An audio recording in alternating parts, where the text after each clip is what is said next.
Hi friends, I'm still in Mexico and today we're gonna learn how to make sopes and gorditas from masa. Masa you can get it at the store. This time I got it with my grandfather at a tortilleria, but usually in grocery stores here they sell it. Or if you are in, like for example I usually live in Canada, if you're in Canada or in any other place you can get the masa.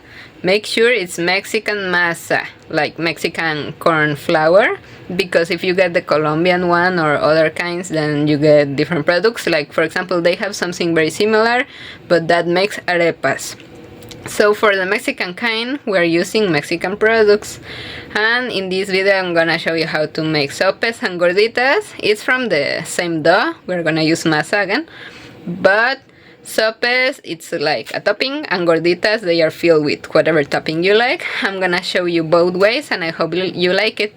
I like to make this from scratch, to make it at Toronto when I'm not in Mexico, or in Mexico even sometimes, because I like them very filled.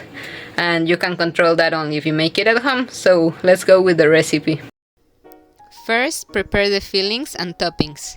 For the chicharrón, place the chicharrón prensado in a skillet over medium heat, sauté, stirring occasionally until the pork is crispy and has deepened in color.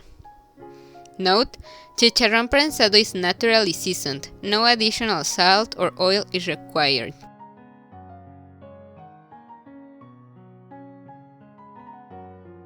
Once crispy, set aside. I got mine in the Mexican market. Cheese. Grate the Queso Panela into a container and set aside. Beans. Reheat the refried beans in a small saucepan or microwave-safe dish until smooth and spreadable. Step 2. Hydrate the masa. Place the fresh masa in a large mixing bowl. Gradually add water, 1 tablespoon at a time, massaging the dough thoroughly. The goal is a play-doh consistency, soft, pliable, and non-sticky. Tip: if the dough cracks when pressed, it needs more hydration.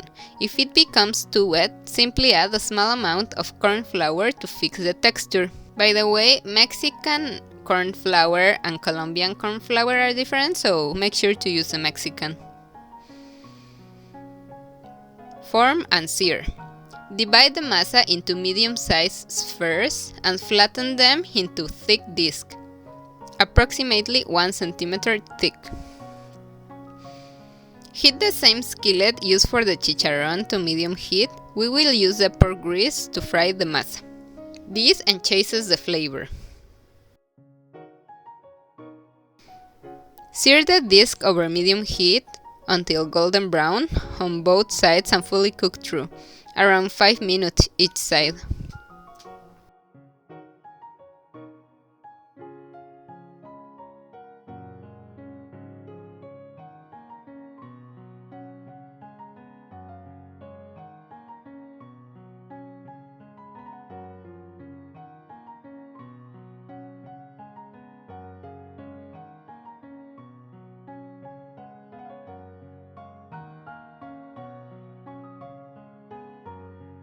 Shaping and assembly. For the sopes. While the disc is still warm, use your fingers to pinch the outer edges upward to create a shallow rim. This keeps the toppings in place. Assembly. Spread a layer of warm beans into the base, followed by a generous portion of crispy chicharrón and grated cheese. I like to make them homemade so I can add all the chicharrón and toppings that I want. For the gorditas, shape. Using a paring knife, carefully slice a slit along the edge of the disc to create a pocket. Assembly. Stuff the pocket with beans, chicharrón, and cheese. For the final touch, you can add to both crema, lettuce, and your favorite salsa. Storage and safety. Store your new masa in an airtight sealed bag in the refrigerator. For optimal texture, use within 4 days. Tip: when using refrigerated masa, add a few drops of warm water and reknead to restore its elasticity before cooking.